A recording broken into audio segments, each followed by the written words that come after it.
Assalamualaikum warahmatullahi wabarakatuh. Perkenalkan, nama saya Ade Syahrul Ramadhani Bancin, mahasiswa Universitas UIN Raden Fatah Palembang, Fakultas Ilmu Sosial dan Ilmu Politik, Prodi Ilmu Politik. Dalam video kali ini, saya akan membahas tentang pengaruh media sosial dalam kampanye politik. Sebelum itu, kita akan membahas tentang apa itu media sosial.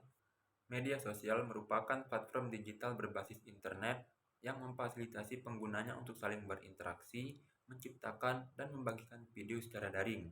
Selain itu juga, media sosial berfungsi sebagai ruang virtual di mana setiap orang dapat membagikan ide, pengalaman, dan gagasan mereka dalam bentuk teks, foto, maupun video.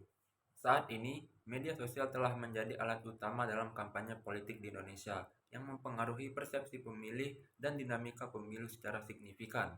Penggunaan media sosial dalam kampanye politik di Indonesia dimulai secara masif pada Pilkada DKI Jakarta 2012, di mana pada saat itu pasangan Jokowi-Ahok menggunakan media sosial seperti Twitter dan Facebook untuk berkomunikasi dengan pemilih.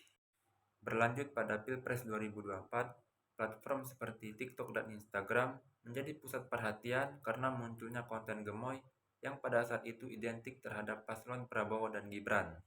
Dengan munculnya konten tersebut, akhirnya mengubah citra Pak Prabowo yang dikenal sebagai jenderal yang tegas dan keras menjadi publik figur yang ramah. Selanjutnya, kita akan membahas dampak positif dari penggunaan media sosial dalam kampanye politik di Indonesia.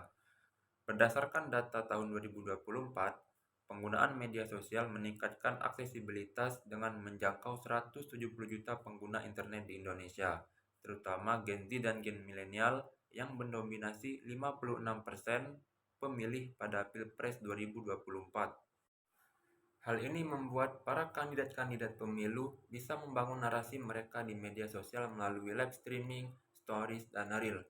Selain itu, platform ini juga dapat mendemokratisasi informasi, memungkinkan masyarakat sipil seperti aktivis lingkungan dan buruh juga bisa turut andil dalam mempengaruhi agenda politik.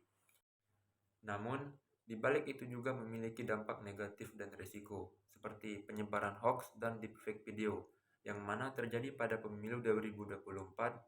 Pada saat itu, 70% konten negatif di TikTok dan Facebook menargetkan isu SARA, yang dapat memicu konflik horizontal seperti kasus intoleransi agama. Dari penjelasan yang telah disampaikan, bisa kita ambil kesimpulan bahwa media sosial memiliki pengaruh yang besar dalam kampanye politik karena dapat menyebarkan informasi secara cepat, luas, dan murah. Media sosial juga dapat meningkatkan semangat partisipasi masyarakat, terutama pada generasi muda. Namun, perlu diwaspadai bahwa media sosial bisa membawa risiko berupa hoax, perpecahan, serta ujaran kebencian.